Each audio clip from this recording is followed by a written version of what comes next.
We're sowing onion seed today on pots and trowels, and that's brought to you with the support of Cobra Garden and Darlac.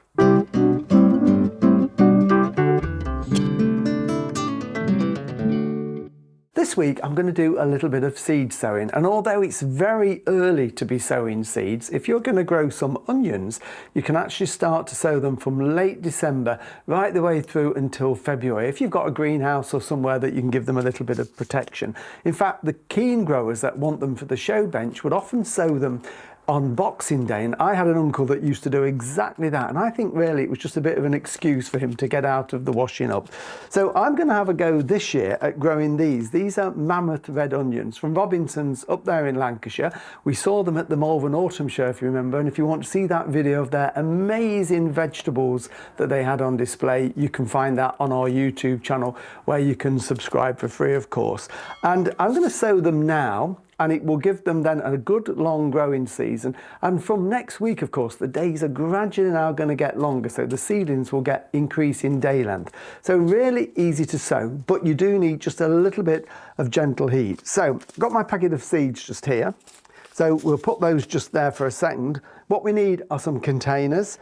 This packet contains 100 seeds, which would do a full-size seed tray. So this is a half tray here, and you can get about 50 seeds in there. You could get more, but we don't want them to be too crammed. If you get them really crammed together, then they've got more chance of getting fungal diseases and damping off, which is when they basically just rot and collapse. So you could use a tray like that. If you're only going to sow a few, and you could use just a pot like that, maybe sow just 20 seeds in that.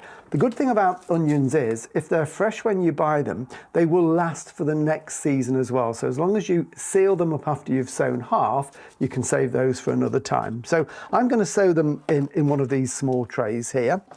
So that's what they're going to be sown into.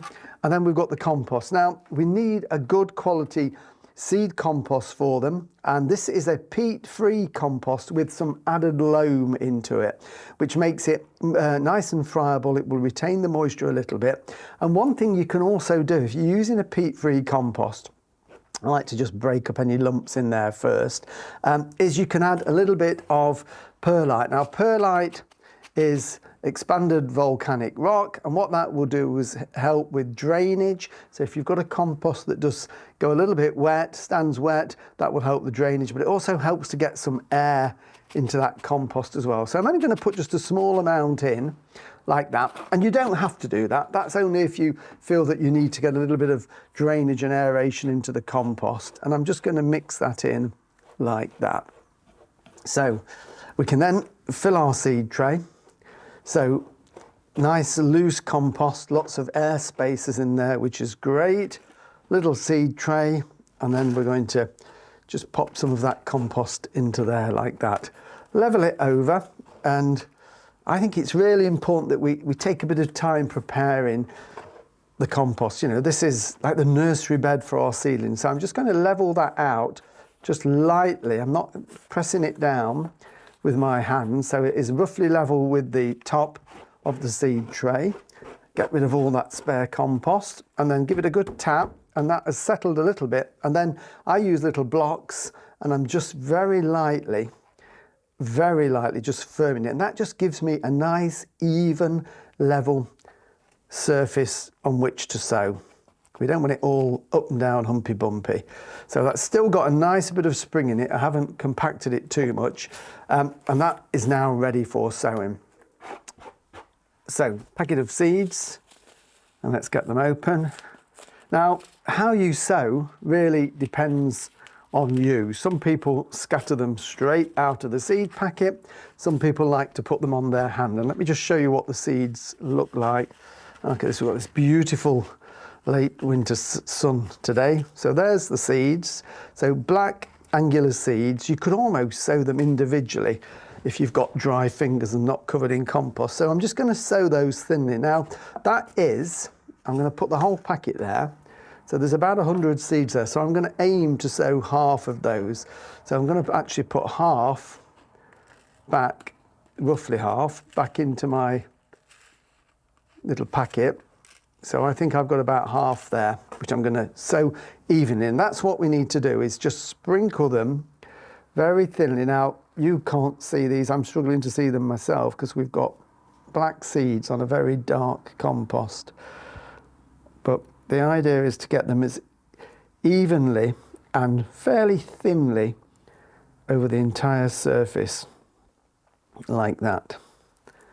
So just a little, and sometimes if you actually get down or pick your tray up and hold it like that, I don't know whether you can see the seeds. If I angle that across there, they're just standing proud of the compost. So nice and evenly. And there we go, that is absolutely perfect. And then we've got to cover them. These need just a small covering of compost, about 5 millimeters, about 1/4 of an inch is what we're going to put on. So again, we want it nice and even. So rather than just get a handful and put it on, I've just got a little sieve here. It's ancient. And I'm just going to put a bit of the compost in and then just tap that. So it's just like putting icing sugar on a cake. And the rule is normally once the seeds have disappeared from view, but obviously in this case we can't really see them, but I can tell by the fact that I'd just firm the compost a little from the top of the tray, so I'm almost putting that back to the level. So there we go, nice and even with a even covering of sieved compost all over the top. So what we need to do now is just give them a little bit of a drink. We don't want to saturate them too much. There is a bit of moisture in that compost, but we just need to settle them. So I'm just going to get a little watering can with a fine rose and just give that a quick pass over. So to settle the compost onto the seeds and that moisture in there, and you can see it's just draining through nicely like that. So that's more than enough.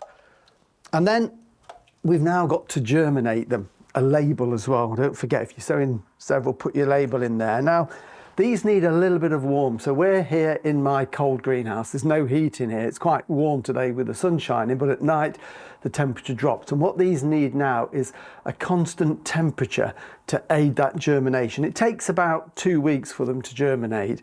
And ideally, they need to be in a temperature of about 12 to 15 degrees C, which is about 55 to 60 Fahrenheit. So not hot compared with lots of seeds that we sow. In fact, they don't want to be too warm. If they're too warm, it can give erratic germination and the seedlings are very soft and they're more prone to damping off. So on the cooler side is probably best with onions. And what I will use is a little propagator like this.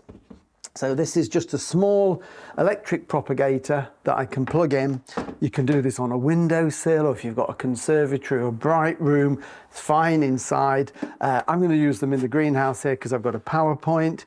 And then literally what I will do is stand that into there, plug it in. The heat comes from below, just a very gentle heat, ideal for germinating, and then we can put the lid back on like that, and we can control the ventilation with the top there. And hopefully in 2 weeks time we'll have seedlings popping through, and then what we can do is give them a bit more air. Eventually we can take the top off because we want strong seedlings, and it's going to be probably a month before they're at the stage when we prick them out, transplant them and grow them on. But for now, if you want to have a go at growing some onions, especially if you want to have a go at some of the big ones, and these big red onions are so tasty, so hopefully we'll get them ready to harvest in August and September.